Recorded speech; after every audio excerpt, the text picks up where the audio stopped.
Fire, hurricanes, theft, burst pipes, and floods. Those are the types of disasters we buy insurance for, so that we protect our homes, cars, and personal belongings. Money is tight for a lot of people, but there are smart ways that a consumer can save on their insurance, and there are mistakes they can make that can result in being dangerously underinsured. The Insurance Information Institute says there are 5 big insurance mistakes that should be avoided. Mistake number 1. Insuring a home for its real estate value rather than the cost of rebuilding. When real estate prices go down, some homeowners may think they can reduce the amount of insurance on their home.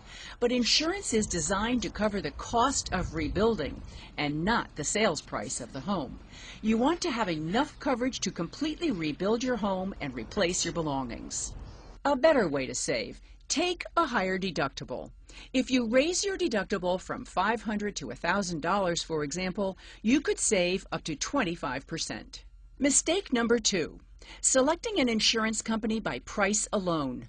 You want a company that is financially sound with good customer service. Check the financial health of an insurance company by using ratings from independent rating agencies. A better way to save. Ask friends, relatives, and business colleagues for recommendations. You want a company that will respond to your needs, answer questions, and handle claims fairly and efficiently. Mistake number 3. Dropping flood insurance. Damage from flooding is not covered under standard homeowners and renters insurance policies. Coverage is available from the federal government's National Flood Insurance Program. A better way to save. Before purchasing a home, check with the National Flood Insurance Program to see if the home is in a flood zone. It might be better to purchase a home that is in a less risky area.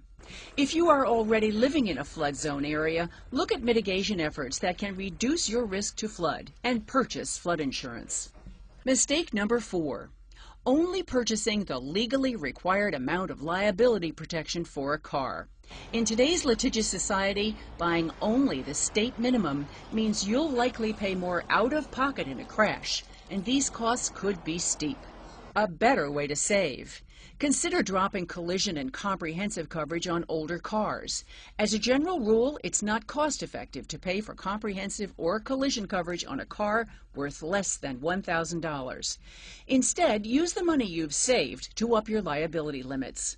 The insurance industry and consumer groups generally recommend a minimum of $100,000 of bodily injury protection per person and $300,000 per accident, since accidents may cost far more than the minimum limits mandated by most states.